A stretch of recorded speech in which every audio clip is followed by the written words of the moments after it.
నమస్కారం SRK news కి స్వాగతం. ముందుగా ముఖ్యాంశాలు. శ్రీవారి కానుక కమలముల హారం వజ్రాల అడ్డిగా కన్నుల విందుగా సిరుల తల్లికి స్నపన తిరుమంజనం. పద్మ పుష్కరిణిలో పవిత్ర స్నానంతో భక్తుల తన్మయత్వం. అసంఖ్యాకంగా పాల్గొన్న భక్తులు. రామాపురం డంపింగ్ యార్డులోని చెత్త నిర్వహణ గడువులకు త్వరగా పూర్తి చేయాలని అధికారులను ఆదేశించిన తిరుపతి జిల్లా incharge joint collector commissioner Maurya. వార్తల్లోని వివరాలు.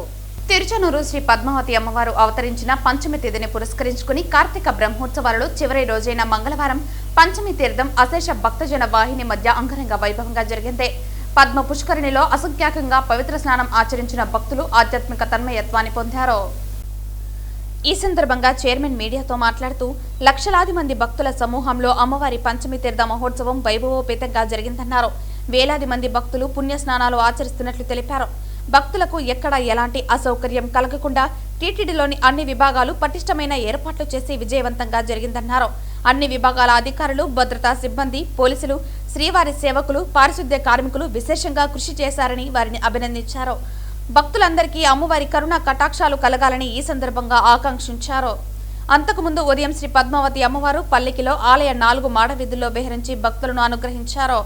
అనంతరం అమ్మవారికి ఆస్థానం నిర్వహించి ఉత్సవాలను ఊరేగింపుగా పంచమి తీర్థ మండపానికి వేంచేపు చేశారు. తిరుమల శ్రీవారి ఆలయం వద్ద తెల్లవారుజామున 4:30 బయలుదేరిన సారె ఉదయం 11 గంటలకు తిరుచానూరు అమ్మవారి ఆలయానికి చేరుకుంది. అర్చకులు పంచమి తీర్థ మండపంలో సారెను అమ్మవారికి సమర్పించి శాస్త్రోక్తంగా పూజలు నిర్వహించారు.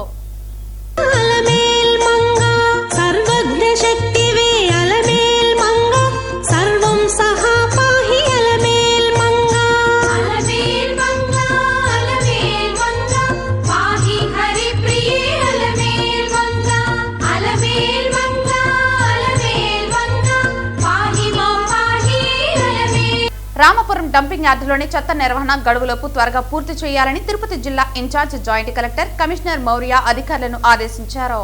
రామాపురం వద్దనున్న లెగసీ వేస్ట్ డంపింగ్ యార్డును మంగళవారం అధికారులతో కలిసి పరిశీలించారు. ఈ సందర్భంగా కమిషనర్ మాట్లాడుతూ జాతీయ గ్రీన్ ట్రిబ్యునల్ ఆదేశాల మేరకు లెగసీ వేస్ట్ ను శుభ్రం చేస్తున్నామని తెలిపారు. కాంట్రాక్ట్ సంస్థ ప్రతినిధులు, అధికారులు కలిసి త్వరగా చెత్త నిర్వహణ పూర్తి చేయాలని అధికారులను ఆదేశించారు. మొదటి దశలో అక్టోబర్ 2వ తేదీ నాటికి 2,21,000 మెట్రిక్ టన్నుల చెత్తను నిర్వహణ చేశారని తెలిపారు. రెండవ దశలో 65,000 మెట్రిక్ టన్నుల చెత్త నిర్వహణను డిసెంబర్ 31వ తేదీలోపు పూర్తి చేయాలని అధికారులను ఆదేశించారు. గడువులోపు చెత్త నిర్వహణ చేసేలా అధికారులు పరిశీలన చేయాలని తెలిపారు. కమిషనర్ వెంట municipal engineer Gomathi, health officer doctor Yuva Anvesh, DE Ramana, చెత్త నిర్వహణ ప్లాంట్ నిర్వాహకులు తదితరులు పాల్గొన్నారు. ప్రజల నుంచి వచ్చిన ఎల్ఆర్ఎస్, బీపీఎస్ దరఖాస్తులను త్వరగా పరిష్కరించాలని తిరుపతి జిల్లా incharge joint collector commissioner Maurya పట్టణ ప్రణాళిక విభాగ అధికారులను ఆదేశించారు. ఎల్ఆర్ఎస్, బీపీఎస్ దరఖాస్తుల పరిష్కారం తదితర అంశాలపై పట్టణ ప్రణాళిక విభాగం అధికారులు, సచివాలయ ప్లానింగ్ కార్యదర్శులతో మంగళవారం కమిషనర్ సమీక్షా సమావేశం నిర్వహించారు. ఈ సందర్భంగా కమిషనర్ మాట్లాడుతూ అక్రమ నిర్మాణాలు, లేఅవుట్లు క్రమబద్ధీకరణ చేసేందుకు ప్రభుత్వం ఎల్ఆర్ఎస్, బీపీఎస్ ద్వారా ప్రజలకు అవకాశం కల్పించిందని తెలిపారు. దీంతో ప్రజల నుంచి వచ్చిన దరఖాస్తులను క్షేత్రస్థాయిలో పరిశీలించి పరిష్కరించాలని తెలిపారు. ప్రభుత్వం కల్పించిన అవకాశాన్ని సద్వినియోగం చేసుకునేలా ప్రజలకు అవగాహన కల్పించాలని సూచించారు. నగరంలో రోడ్లను, ఫుట్పాత్లు ఆక్రమించడం జరగకుండా నిత్య పర్యవేక్షణ చేయాలని తెలిపారు. భవన నిర్మాణాలు ప్లాన్ ప్రకారం కాకుండా డీవియేషన్ చేసి నిర్మాణాలు చేపడుతున్న వాటిని ప్రాథమిక దశలోనే అడ్డుకోవాలని తెలిపారు. అలాగే అనధికార ప్రకటన బోర్డులను ఏర్పాటు చేయకుండా చూడాలన్నారు. పెండింగ్ ఉన్న ప్రకటనల పన్నులు వసూలు చేయాలని అన్నారు. నిబంధనలను అతిక్రమించిన వారిపై చట్టపరమైన చర్యలు తీసుకోవాలని తెలిపారు. ఎల్ఆర్ఎస్, బీపీఎస్ ను నగర ప్రజలు సద్వినియోగం చేసుకోవాలని కమిషనర్ ప్రజలను కోరారు. ఈ సమీక్షా సమావేశంలో ఏసీపీలు మూర్తి, మధు, సర్వేయర్లు కోటేశ్వరరావు, గురవారెడ్డి, మేనేజర్ హసీం, డిపిఎస్ వంశీ, డిపిపిఓలు, ప్లానింగ్ కార్యదర్శులు తదితరులు పాల్గొన్నారు. వ్యవసాయానికి పూర్వ వైభవం తీసుకువచ్చి అన్నదాతల కళ్లలో ఆనందం నింపడమే కూటమి ప్రభుత్వ ధ్యేయమని పలమనేరు ఎమ్మెల్యే అమర్నాథ్ రెడ్డి పేర్కొన్నారు. పలమనేరు నియోజకవర్గం పెద్దపంజాని మండలంలోని శివాజీ గ్రామంలో జరిగిన రైతన్న కోసం ఇది మన మంచి ప్రభుత్వం కార్యక్రమంలో మంగళవారం ఎమ్మెల్యే పాల్గొన్నారు. పలమనేరు నియోజకవర్గం పెద్దపంజాని మండలంలోని శివాజీ గ్రామంలో జరిగిన రైతన్న కోసం ఇది మన మంచి ప్రభుత్వం కార్యక్రమంలో ఆయన మంగళవారం పాల్గొన్నారు. ఈ సందర్భంగా గ్రామంలోని రైతన్నల ఇంటింటికి వెళ్లి అన్నదాత సుఖీభవ మరియు ప్రభుత్వం అందిస్తున్న సంక్షేమ కార్యక్రమాలపై కరపత్రాలను అందించడంతో పాటు రైతుల అభిప్రాయాలను ఆయన అడిగి తెలుసుకున్నారు. అనంతరం ఆయన రైతులను ఉద్దేశించి మాట్లాడుతూ అన్నదాతల కోసం చంద్రబాబు నాయుడు నేతృత్వంలోని కూటమి ప్రభుత్వం మరో వినూత్న కార్యక్రమం చేపట్టిందన్నారు.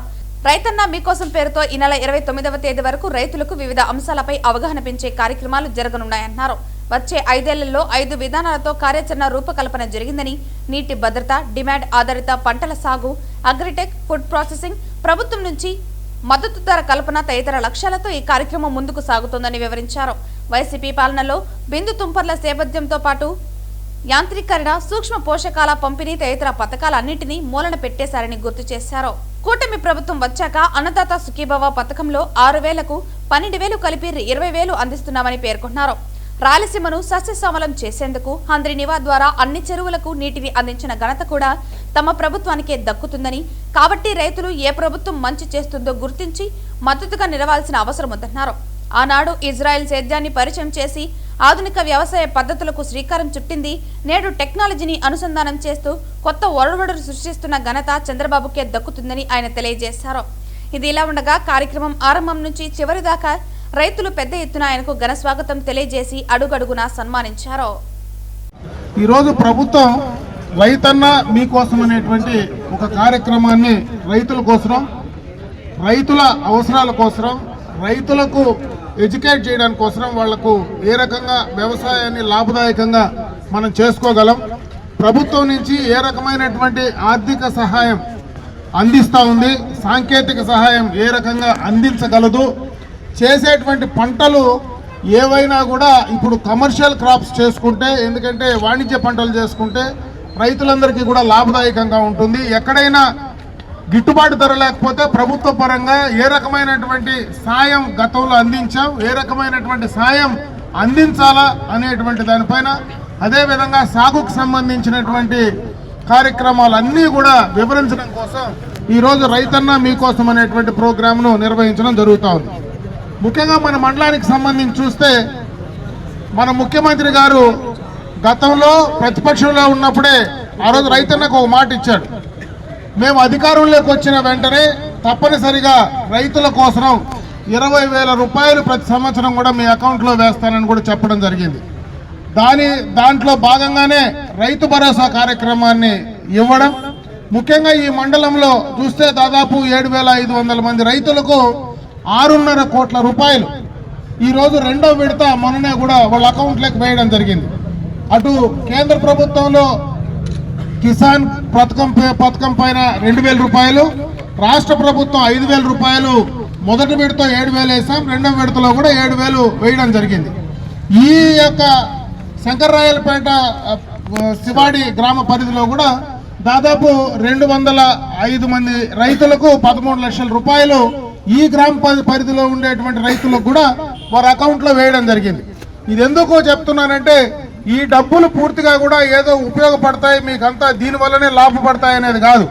రైతుల కోసం ప్రభుత్వం కూడా ఆర్థిక పరంగా ఇంత నష్టాలు ఎదుర్కొంటూ గడిచిన ప్రభుత్వం చేసినటువంటి ఆర్థిక విధ్వంసాన్ని బయటపడుతూ ఈరోజు రైతుల కోసం ఇంత పెద్ద ఎత్తున, అంటే మొదటి విడత దాదాపు 3,500 కోట్ల రూపాయలు, రెండో విడత దాదాపు 3,500 కోట్ల రూపాయలు ఈ రాష్ట్రంలో రైతుల కోసం ఖర్చు పెడతా ఉందంటే రైతుల పట్ల ఈ ప్రభుత్వం చిత్తశుద్ధిగా ఉంది అనడానికి ఇది ఒకటే నిదర్శనం అని చెప్పి సందర్భంగా కూడా మీ అందరి దృష్టికి తెస్తా ఉన్నా.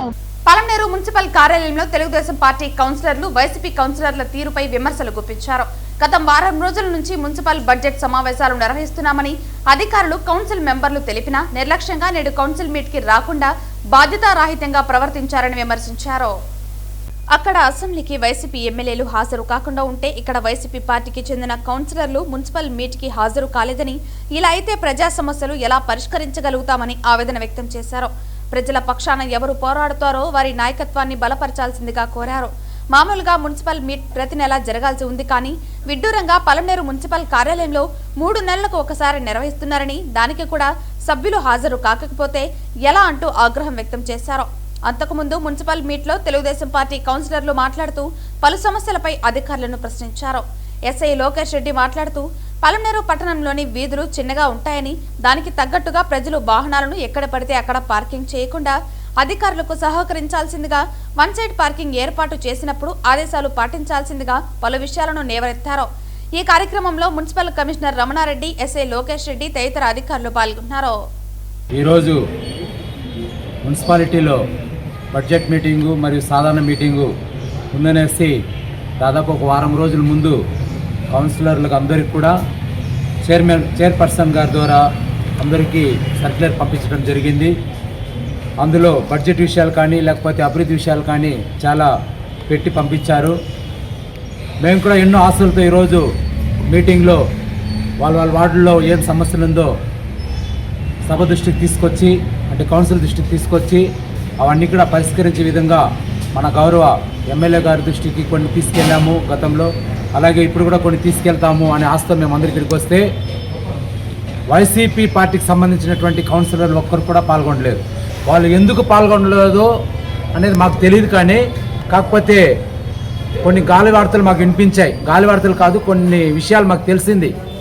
వీళ్ళు కౌన్సిల్ బోర్డులో ఉన్నారు కాబట్టి గత ప్రభుత్వంలో వీళ్ళకి ఇష్టం వచ్చినట్లు కొన్ని అక్రమాలు చేశారు. వాళ్ళకే జగడం వచ్చింది. ఇప్పుడు ఏమంటే అక్రమంగా కొన్ని రూమ్స్ కట్టుకున్నారు, అక్రమంగా కొన్ని ఇండ్లు కట్టుకున్నారు, అక్రమంగా కొన్ని కబ్జాలు చేశారు. ఇట్లా అనేక చేసుకొని ఉదాహరణకి దొంగలు కొట్టుకుంటే ఎట్లుంటుందో అలాగే ఉంది ఈరోజు పరిస్థితి. ఎందుకంటే వీళ్ళు భాగం పెట్టుకున్న దాంట్లో వీళ్ళకి గలాటాలు వచ్చినట్లుంది. అందుకని ఒకరిపైన ఒకరు పోటేసుకొని ఈరోజు ప్రభుత్వ కల్పించినటువంటి ఈ యొక్క అవకాశాన్ని వాళ్ళు సద్వినియోగం చేసుకోకుండా ప్రజలకు ఏదైతే అవసరమో దాన్ని చేయకుండా ఇట్లా దుర్వినియోగం చేస్తున్నారు. ఈరోజు మన పలమనేరు మున్సిపాలిటీలో మున్సిపల్ మీటింగ్ జరగాల్సింది. ఎందుకంటే మున్సిపల్ మీటింగ్లో మామూలుగా అయితే ప్రతి నెల మున్సిపల్ మీటింగ్ జరగాలి, కానీ మన పలమనేరులో 3 నెలలకు ఒకసారి మున్సిపల్ మీటింగ్ జరుగుతుంది. దానివల్ల కౌన్సిలర్లుగా మేము ఉండి కూడా పలమనేరు మమ్మల్ని ఎన్నుకున్న వార్డు ప్రజలకి, వార్డు సభ్యులకి, వార్డు ఓటర్లకి కూడా సరైన న్యాయం చేయలేకపోతా ఉన్నాం. ప్రతి నెల మీటింగ్ జరిగితే మేము పలమనేరు మున్సిపాలిటీలో ఉన్న సమస్యలని చైర్పర్సన్ దృష్టికి, కౌన్సిల్ దృష్టికి, మరి కమిషనరు అధికారుల దృష్టికి తీసుకెళ్ళేసి మేము పరిష్కరించేదానికో ఏదో ఒకటి ప్రజలకి మా వంతు సహాయం చేసేదానికో మాకు ఉండింటుంది. కానీ పలమనేరులో 3 నెలలకు ఒకసారి మున్సిపల్ మీటింగ్ జరుగుతుంది. ఇప్పుడు 3 నెలల ఈ మున్సిపల్ మీటింగు, ఈరోజు మున్సిపల్ మీటింగ్ జరగాల్సింది. కానీ ఈ మున్సిపల్ మీటింగ్లో కేవలం మేము 4 సభ్యులు మాత్రమే, టీడీపీకి సంబంధించిన 4 సభ్యులు మాత్రమే హాజరవ్వడం జరిగింది. మిగతా ఏ సభ్యులు కూడా హాజరు కాలేదు. ఈరోజు కూడా మున్సిపల్ మీటింగ్ జరగలేదు. అసలు ఇలా జరిగితే పలమనేరులో అభివృద్ధి అనేది ఎక్కడి నుంచి వస్తుంది, ఎక్కడి నుంచి జరుగుతుంది? బెంగళూరులో దేవిశ్రీ అనే విద్యార్థిని హత్యకు గురైన ఘటనపై all India Bahujan Samaj party జాతీయ మానవ హక్కుల సంస్థ ఆధ్వర్యంలో మంగళవారం పలమనేరులో నిరసన తెలిపారు. బీబీఎం చివరి సంవత్సరం చదువుతున్న దేవిశ్రీని గోవర్ధన్ అనే వ్యక్తి హత్య చేశాడని ఆరోపించారు. ఈ కేసులో గోవర్ధన్ తో పాటు మిగతా నిందితులను అరెస్టు చేసి శిక్షించాలని, బాధితుల కుటుంబాన్ని ఆదుకోవాలని ప్రభుత్వాన్ని కోరారు.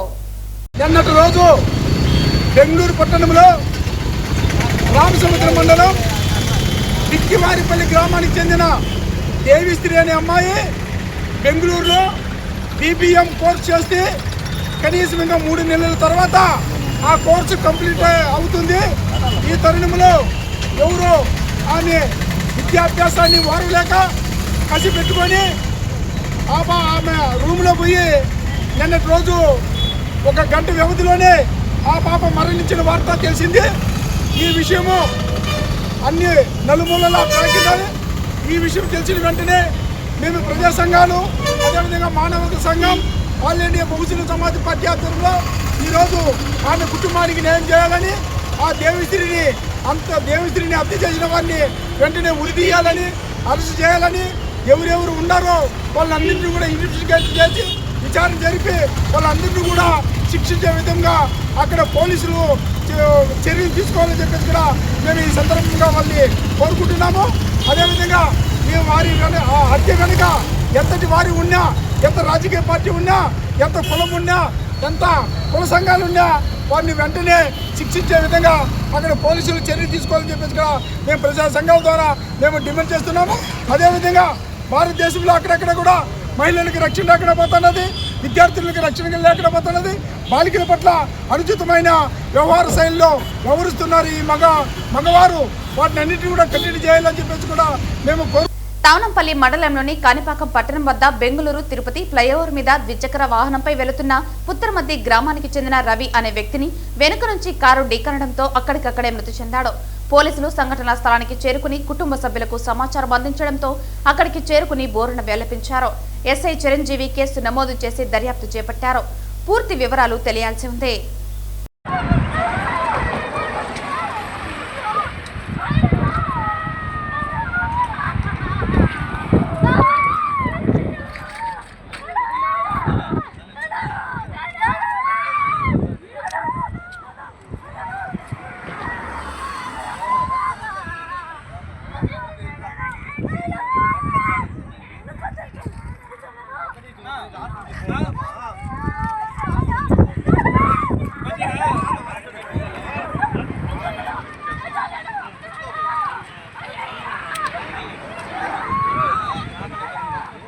వార్తలు ముగించే ముందు ముఖ్యాంశాలు మరోసారి.